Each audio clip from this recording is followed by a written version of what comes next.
Hoje, dia 21 de outubro de 2012, estaremos refletindo sobre a quinta e última parte desta série de palestras sobre a Mãe do Mundo, a entidade cósmica que também conhecemos como Mãe Universal. Através da história deste planeta, ela vem se apresentando sob vários nomes, falando de forma que todos possam compreender, seja qual for o nível evolutivo de seus ouvintes. E ela chama todos de seus filhos. Entre suas inúmeras manifestações, apareceu para o índio Juan Diego em 1531 no México, em 1981 em Ruanda, na África, sempre para pessoas simples, e passando durante os séculos a aparecer por diferentes locais da Europa, Egito, Ásia Menor, Américas. Finalmente, há 5 anos, aparece no Centro Espiritual Aurora, no Uruguai, e mais recentemente em Figueira, aqui no Brasil, onde ela se apresenta aos videntes como Maria, Mãe da Divina Concepção da Trindade. Esse é o nome que ela se dá aqui. Em todos esses lugares, ela tem nos levado a refletir sobre o que vem chamando de fim dos tempos. Fim dos tempos não significa fim do mundo. O planeta poderá prosseguir seu curso, mesmo que haja uma profunda transformação, inclusive o desaparecimento desta civilização, que há centenas de anos vem dando mostras de querer se destruir.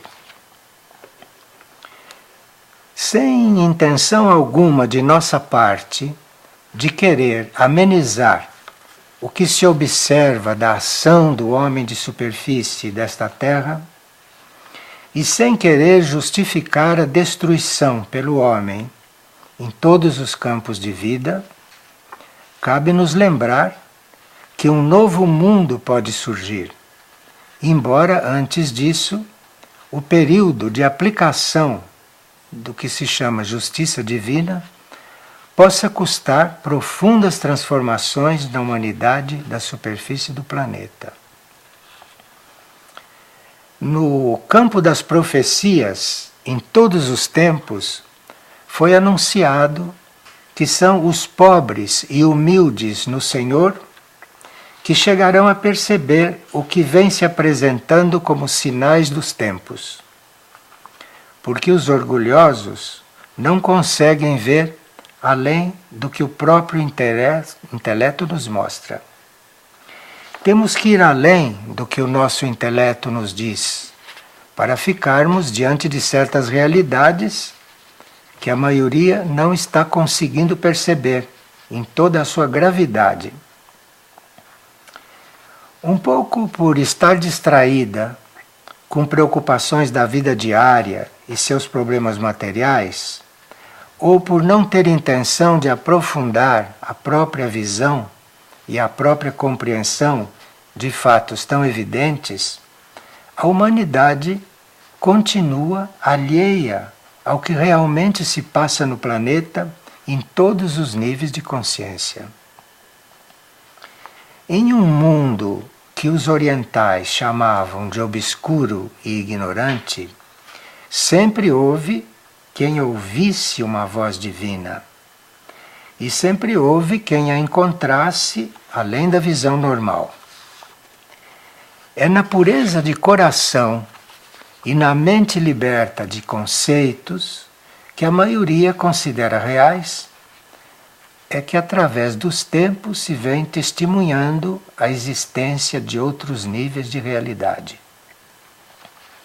Nesses outros níveis encontra-se essa presença, que é chamada Mãe do Mundo, que se mostra, ora como anunciadora, ora como protetora, diante do que ela vem anunciando. Assim, ora apresenta-se convidando alguém para assumir tarefas que dizem respeito ao bem comum, ou se apresenta alertando os seres humanos a mudarem o rumo de suas vidas. Os impulsos que ela tem dado vêm encontrando obediência por parte de uma minoria. Até hoje, tudo o que foi por ela anunciado se deu. E todos os que a viram e a ouviram jamais negaram suas experiências com ela, mesmo quando interrogados ou quando foram ameaçados pelas forças que se consideraram representantes da ordem social, que logo surgem quando algo altera o cômodo andamento da vida normal das pessoas. Então, em 1830, na França, uma jovem noviça, Catarina Labouré, que via e ouvia a Mãe do Mundo, declarou que graças especiais serão concedidas a todos os que as pedirem, mas que é preciso rezar. A oração, como já sabemos, tornou-se o instrumento básico e acessível aos seres humanos, que ainda desconhecem ou não alcançam outras formas de contribuírem para o plano evolutivo com verdadeira segurança e certeza de acertar. Então a oração, nós dispomos dela para colaborar com o plano evolutivo. Em La Salette, na mesma França, em 1846, para 2 crianças e várias testemunhas, ela anunciou um longo período de fome, com muitos desastres agrícolas. Descrições apocalípticas envolviam também ministros religiosos da época, além de anúncios de guerra e opressões ao povo, já faminto. Uma profecia daquela época, que também se confirmou, se adapta à realidade de hoje. E, portanto, vê-se que desde aquela época caminhou-se pouco. A profecia da Mãe do Mundo dizia: a Terra será atingida por calamidades de todos os tipos, além de doenças e fome, que se espalharão. Haverá uma série de guerras, disse ela, até chegarmos na última guerra. Mas antes que isso aconteça, haverá no mundo uma espécie de falsa paz. Porque as pessoas pensarão só em divertimento. Mas ela conclui: bem-aventuradas serão as almas humildes, guiadas pelo Espírito Santo, e eu lutarei ao lado delas até alcançarem a plenitude dos seus anos.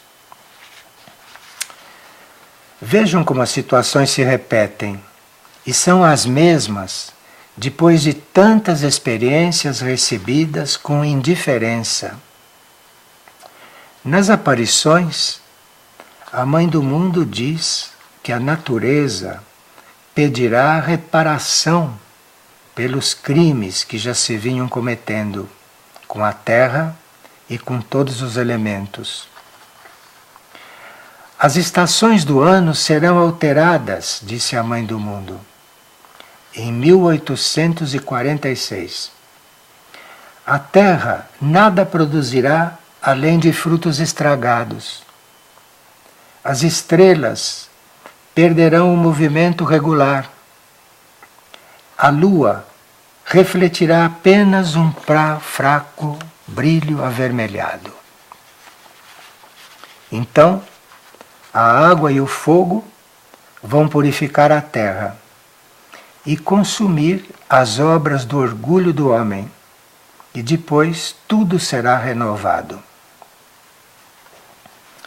Mas foi em Fátima, em Portugal, em 1917, em plena Primeira Guerra Mundial, que em uma aparição foi anunciado que essa guerra iria terminar antes de levar o mundo ao total desequilíbrio.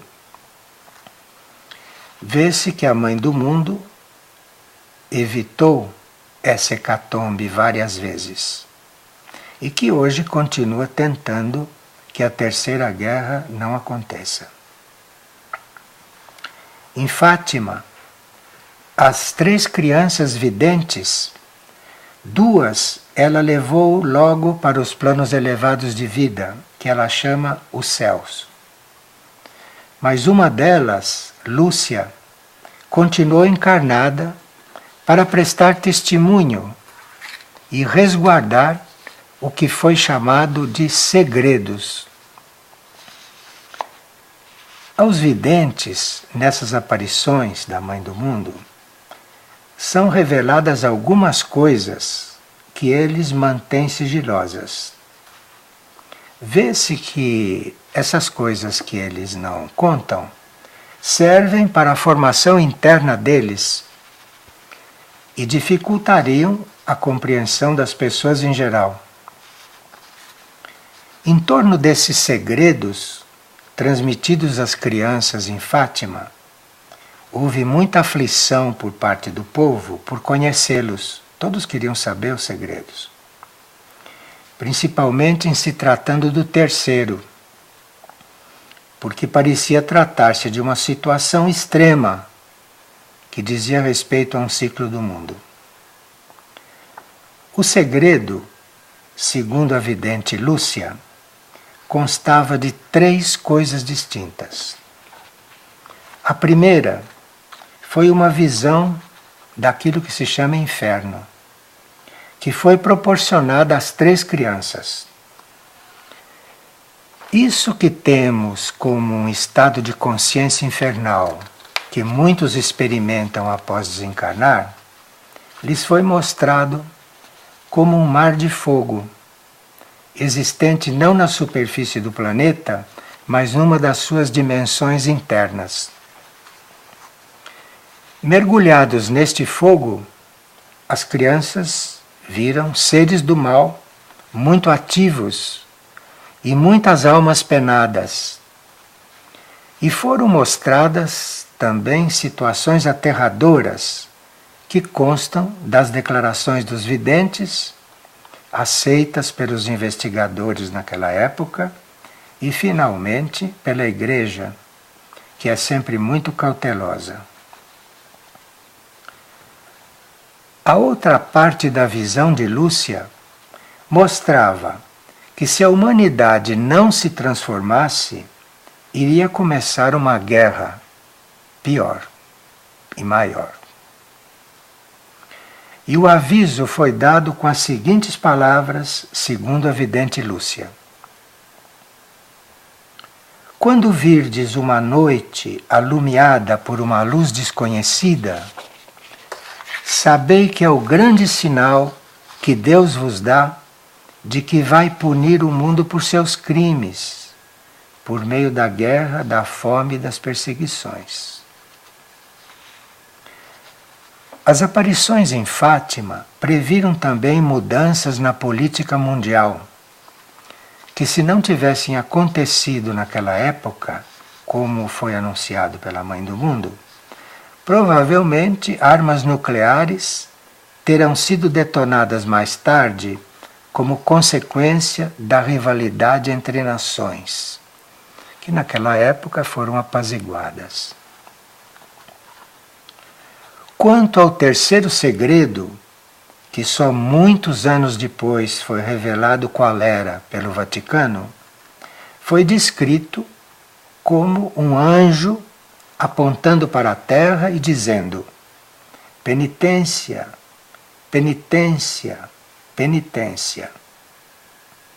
E a vidente viu um bispo vestido de branco e muitos outros bispos e sacerdotes e religiosos subirem uma montanha, onde lá no cume estava uma grande cruz, feita de madeira tosca.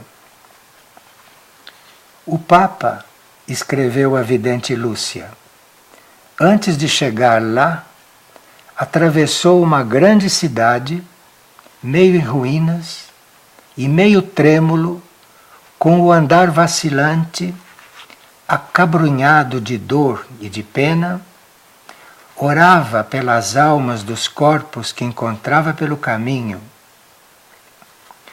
Chegado ao cimo do monte, o Papa, na visão de Lúcia, prostrava-se e, de joelhos, aos pés da grande cruz, era assassinado por um grupo de soldados que lhe dispararam vários tiros. Assim, na profecia, foram morrendo vários bispos, sacerdotes, religiosos e pessoas seculares, de várias classes sociais e posições, segundo a visão.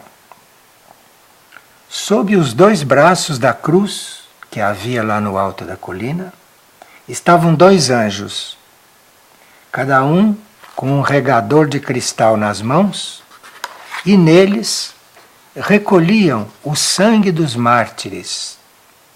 E com esse sangue regavam as almas que se aproximavam de Deus aliviadas. Tudo isso será simbólico ou estará dentro das possibilidades de se tornar fatos vivos aqui no mundo concreto? É uma pergunta. Dizem as crianças que entre 1917 e 1931, um período de pouco mais de 13 anos, 681 paróquias católicas e 980 igrejas foram destruídas em certas partes da Europa, e milhões de pessoas foram presas, deportadas ou mortas por regimes totalitários. Outros números significativos da crônica que aconteceu, deixamos de relatar aqui, porque nosso trabalho junto à Mãe do Mundo diz respeito mais ao que ela está manifestando nos dias atuais, em Aurora e em Figueira, e não às lutas passadas que ela teve. Aos 24 de setembro de 2012, durante uma oração que fizemos pelas nações e seus governantes, a Mãe do Mundo disse-nos: se a humanidade não orar, algo acontecerá. Aquilo que eu disse em Fátima, no terceiro segredo, pode cumprir-se. Por isso, orem, orem muito. E mostrou-nos uma imagem do planeta em grande confusão. Isto foi agora, em 2012. Mas ela sustentava com sua luz esta situação. E nesse momento disse-nos: se não oram, muita fé se perderá nas almas. Haverá perseguições e desespero nos corações. Eu venho aqui auxiliá-los. Eu venho trazer-lhes a paz. E acrescentou: mas há algo que nunca devem esquecer. Não percam a esperança. Vivam em minha esperança, porque assim poderão se sustentar. O céu não é insensível a tanta miséria e vem lhes dar um meio de salvação, disse a Mãe do Mundo, em 1939, na França. Manifestou que a paz seria possível, mas para isso seria necessário que a humanidade fizesse uma vida de orações, de sacrifício e de penitência, o que até agora não aconteceu. O que se deu em vez disso, daí por diante, envolvendo autoridades de países, líderes mundiais, é crônica que foi registrada internacionalmente. Autoridades se omitiram e retinham as mensagens das aparições. Hoje podemos resumir a mensagem em sua essência, que é muito simples. Trata-se de orar e trazer paz ao coração. Trata-se de orar e trazer paz ao coração. Enquanto o coração dos seres humanos não silenciar em seus maus sentimentos e a mente prosseguir inquieta e interessada no que não é essencial para a evolução superior dos seres, não emergirá nas almas sabedoria suficiente para se reconhecer qual é o plano verdadeiro para nossas vidas. E não haverá energia na humanidade para manter a paz mundial. Oração e silêncio no coração. Teríamos que chegar a isso, custe o que custar, em total dedicação e com decisão da nossa parte. O tempo da misericórdia cósmica para conosco está chegando ao fim. E o tempo da justiça está para começar, disse a Mãe do Mundo em 2001. Uma gigantesca batalha se travará na órbita psíquica do planeta. mas desta vez entre as forças não evolutivas. A batalha se dará entre as forças. E não sabemos se a humanidade avalia o que isso significa. Portanto, repete a Mãe do Mundo, e parece que pelas últimas vezes, é necessário conversão, oração, vida sacramental, jejum, penitência e consagração pessoal. Muito depende de nós, não? A gravidade da situação pede a todos que se concentrem no que ela denomina salvação eterna. Reflitam sobre o que esse tema lhes inspira, porque nós estamos buscando resolver problemas cotidianos, não? Mas se trata da eternidade. E como a humanidade pouco tem respondido, é pelo trabalho individual de uns poucos que a Mãe do Mundo quer transformar ou aliviar o destino das nações e da humanidade. Pois um único indivíduo pode representar a nação a qual pertence.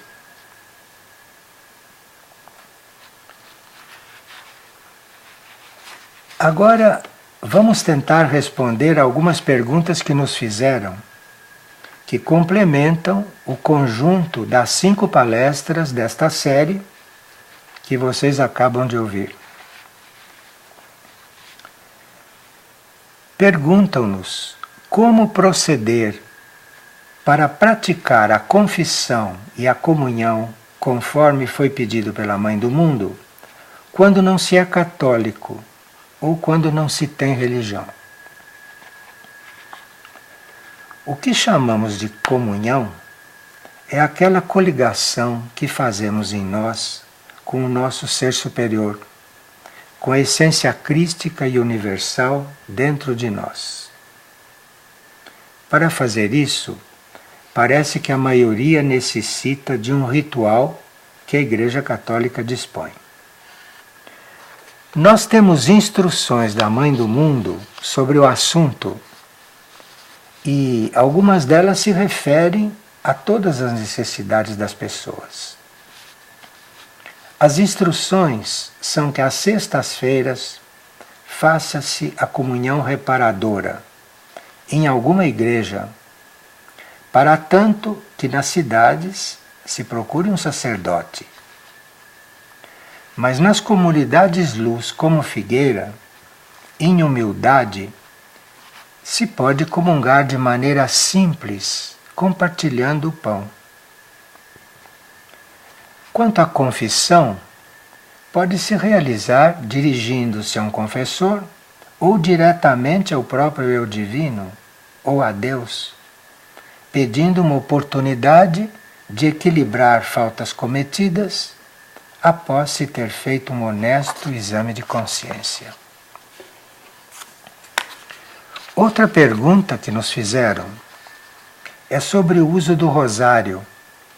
Se é para ser feito como fazem os católicos.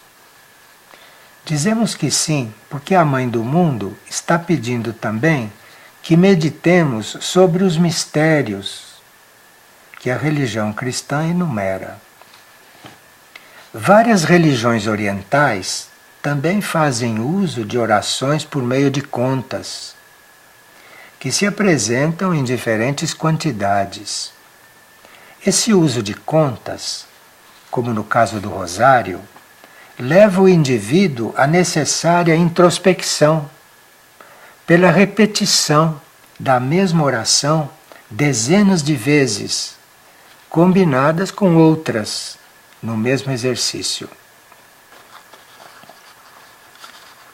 Outra pergunta que nos fizeram: como devemos fazer os jejuns que nos são pedidos pela Mãe do Mundo? Em Medjugorje, onde ela aparece há 30 anos, foi pedido jejum às quartas e sextas-feiras. Aqui para nós, foram pedidos às terças e sábados. Em ambos os casos, ela pede jejum com o coração. E no site www.divinamadre.org, na mensagem diária do dia 31 de janeiro de 2012, existem instruções detalhadas sobre esse assunto do jejum. Outra pergunta interessante pede-nos para ampliar o significado de orar a Ave Maria e a Mãe Universal em vários idiomas. Estamos orando nos idiomas que nos foram pedidos pela Mãe do Mundo, porque esses idiomas representam a consciência de muitas nações. Todavia, sabemos que há grupos no planeta orando em outros idiomas. E temos que considerar que quando estamos trabalhando por uma nação, orando no idioma dela, isso repercute em todo o planeta. E perguntam-nos também sobre o uso de chás como instrumentos de ligação com Deus e com a Mãe do Mundo. Esse é um assunto delicado e a pessoa deve ser orientada interiormente a respeito do que ela for fazer. Hoje em dia, a graça vem por meio da oração sincera e não por meios artificiais meramente externos. Mas se deve fazer como for real para si. Outra pergunta: como ter certeza que estamos conversando com a alma, ou se esse contato é uma criação da nossa própria mente?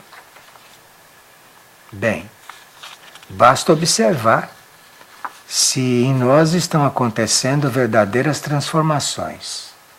Se estivermos sendo transformados, o contato com a alma está sendo realizado.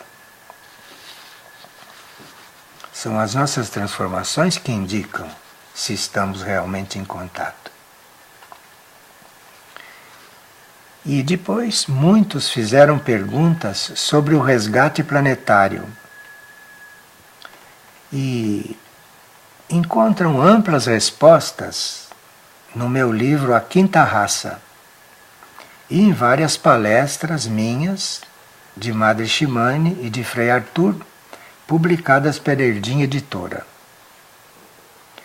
Sobre o resgate planetário, é evidente que a Mãe do Mundo está tentando evitar, transformar ou aliviar o que está para acontecer planetariamente em matéria de convulsões telúricas ou de levantamento dos oceanos e mares. Outra pergunta: que é a misericórdia? De que trata o livro Cristo da Luz, Samana Redentor, de Madre Ximane? A misericórdia, segundo o que entendemos, tem origem na fonte única, no cosmos, e Cristo Jesus a encarnou de forma perfeita. Há uma série de estudos gravados por Madre Ximane, intitulado 7 Dias com o Mestre Jesus de Nazaré, gravado em MP3 pela Erdim Editora, que apresenta importantes revelações dentro desse tema. São coisas que aconteceram com Jesus e que ele passou por elas e que não estão nos escritos normais. Mas, em síntese, misericórdia é a energia que o cosmos usa conosco para nos elevar da condição humana para uma vida superior. Nós somos elevados da condição humana por misericórdia, porque parece que não fazemos muito esforço para isso. Outra pergunta: como fazer para orar com verdadeira devoção e entrega, como nos pede a Mãe do Mundo? O que temos a dizer sobre esse assunto tão importante é que se a personalidade oferecer ao alto, a Deus, as ações que ela praticar pelo bem geral, a qualidade da sua vida orante vai se ampliando.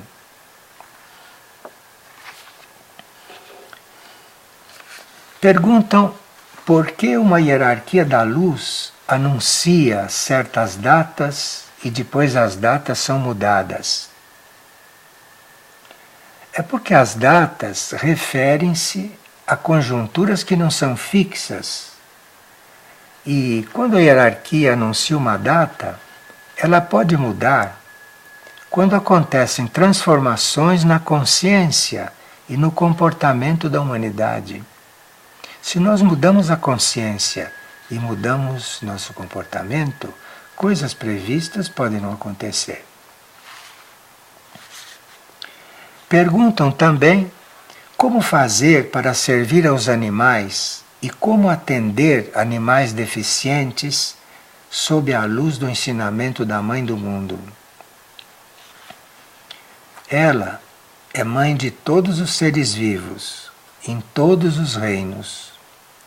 Cada um de nós pode orar pedindo clareza sobre como agir com nossos irmãos menores, os animais, e confiar na inspiração que receber. Não devemos duvidar que seremos inspirados. Não há fórmulas para estas coisas. É preciso ter uma inspiração diante do que temos diante de nós. E aqueles que perguntam se nossas partilhas sobre a Mãe do Mundo estão disponíveis para download, saibam que já estão disponíveis e que podem captá-las gratuitamente no site www.comunidadefigueira.org.br. Outra pergunta que está bastante ativa nas pessoas é se cursos de autoconhecimento podem contribuir para a busca da nossa espiritualização. O que sabemos, independente da qualidade desses cursos, é que neste momento nossa realização espiritual vem da capacidade de nos doarmos para o bem comum, de forma totalmente desinteressada. E alguém está com uma questão que o inquieta muito. Pergunta: por que tenho que orar? Pela minha proteção ou por outro motivo? Além da proteção, a oração abre portas para que o poder divino interceda e transforme o destino das nações e das pessoas. Formar grupos de oração pelas nações e para que seus governantes tenham clareza em suas decisões será uma grande contribuição para a paz mundial.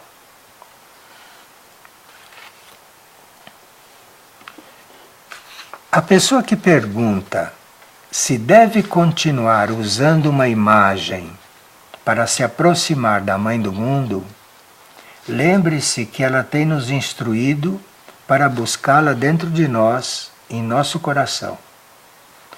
Leia o livro Nossa Sintonia em Momentos de Caos, de Frei Arthur, publicado pela Erdinha Editora.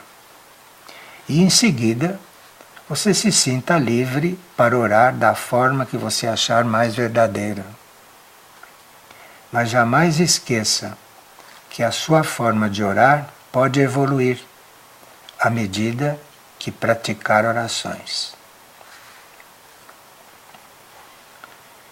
Perguntam qual é a relação entre as várias manifestações da Mãe do Mundo em todo o planeta e por que ela se apresenta com diferentes nomes em cada lugar e em cada época.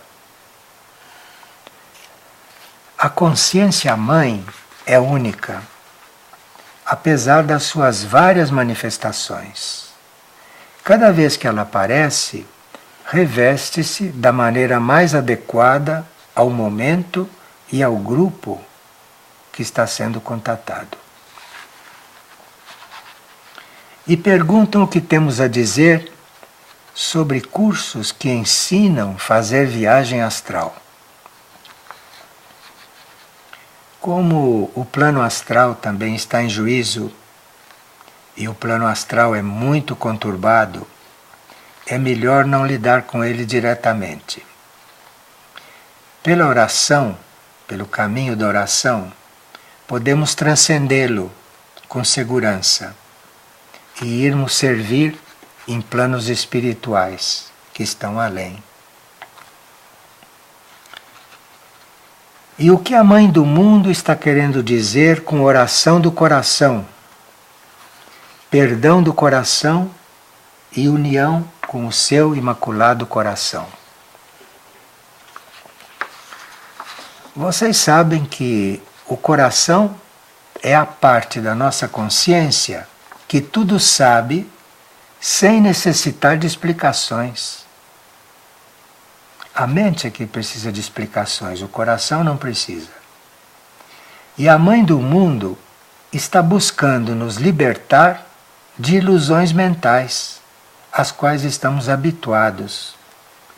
O coração nos diz a verdade, ao passo que a mente, com suas deduções, nos ilude.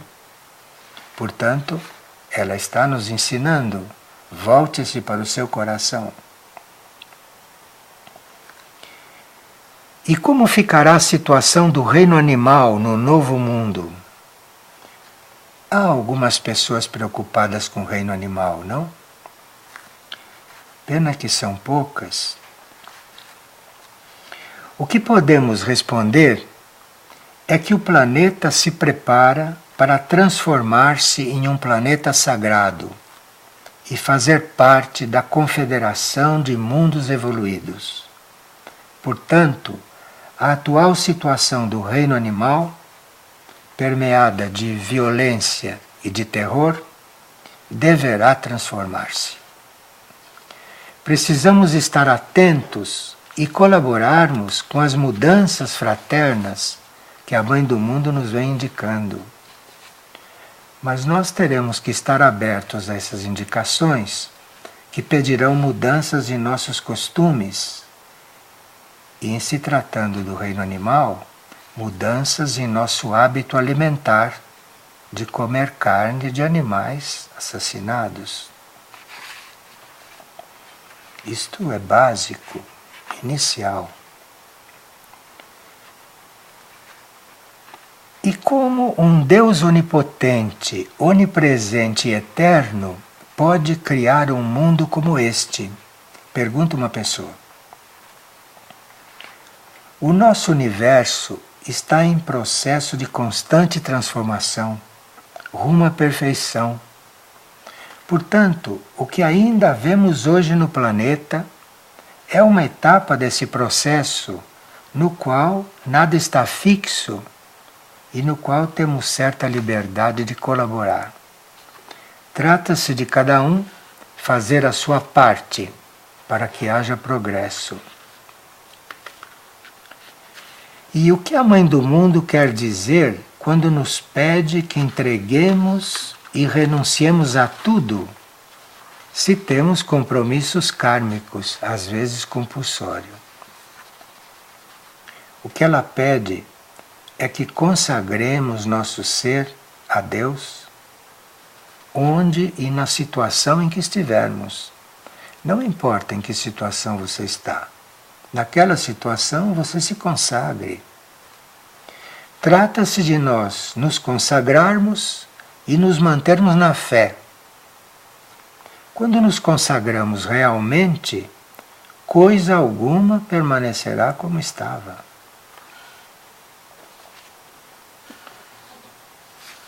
Outra pergunta. Fala-se em redenção planetária e que oremos por ela. Mas Cristo já não redimiu tudo e todos?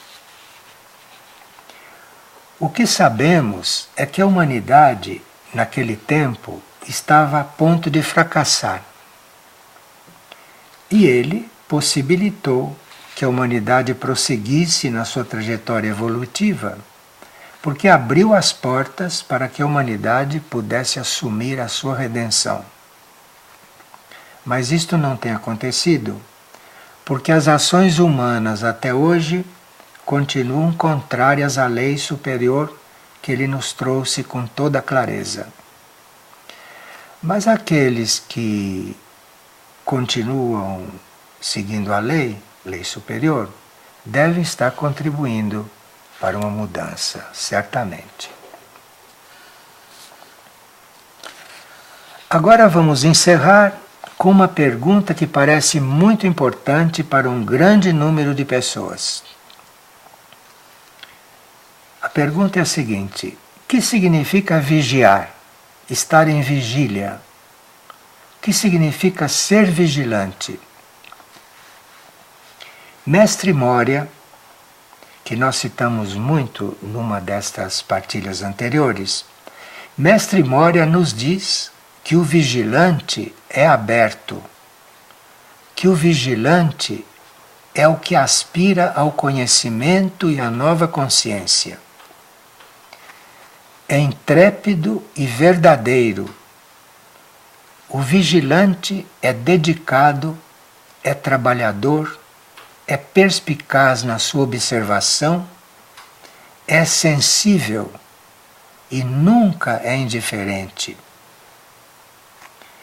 Mesmo estando diante de agitações e de revoltas, o vigilante mantém a calma de espírito. A vigilância abre novas compreensões diante do que ainda temos que aprender.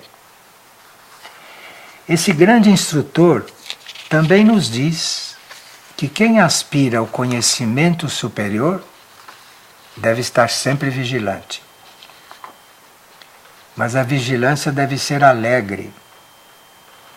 E quando a vigilância é incansável, ela tudo compreende, tudo penetra e nos fortalece na aspiração. A aspiração nos faz chegar. Todavia, no processo de conhecer as coisas a fundo, é necessário, antes de tudo, vigiar a si mesmo. E essa vigilância a si mesmo leva o organismo a se adaptar e não deixa que surja a insensibilidade. Nesse campo de nos tornarmos mais sensíveis, a vigilância leva-nos a contatar mundos distantes, muitos deles ainda desconhecidos. Mas começa-se por vigiar a própria consciência. Mas parece que são poucos os que se ocupam disso. Os que se ocupam de vigiar vão conhecendo o universo. Vocês se lembram que os heróis dos antigos contos de fadas eram sempre guerreiros, previdentes e vigilantes? Eram personagens com essas características. E os belos contos de fadas eram ensinados às crianças, que com eles aprendiam mais que nas escolas. Vocês se lembram? Vamos começar a vigiar, mas começar por nós mesmos? Muito obrigado pela atenção que vocês deram para esta série de palestras e espero que vocês as levem em seus corações. Obrigado.